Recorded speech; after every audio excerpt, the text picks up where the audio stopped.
కొంచెం వాటర్ కావాలి. అక్కడ ఉన్నాయి సార్. ఎంత? Relax madam. ఇట్స్ మంచి. Sorry madam, cheques are not accepted. తీసుకోవచ్చు కదండి. రూల్స్ ఒప్పుకో మేడం. అది కాదండి, బ్యాంక్ కొంచెం. రూల్స్ ఒప్పుకోమంటున్నాడు కదా, బ్యాంక్ వెళ్ళి డబ్బులు తెద్దాం రండి. Sir, this is Petrol, Nissan's flagship model, 6-cylinder, price 16 lakhs.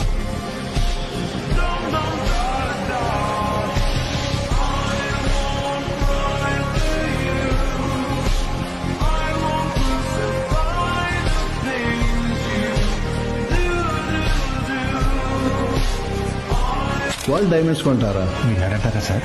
వింటే విన్నాళ్ళేవా, ఇప్పుడు హర్ట్ అయిపోయి కౌంటర్ మొత్తం కొనేస్తాడా ఏంటి? అది కూడా తీసుకోండి. అది బాగాలేదు. పర్లేదు, కౌంటర్ ఖాళీ అవ్వాలి కదా. This is India. వస్తువు కావాలంటే డబ్బుతో కొనాలి. రెస్పెక్ట్ కావాలంటే డబ్బు మన ఒంటి మీద కనపడాలి.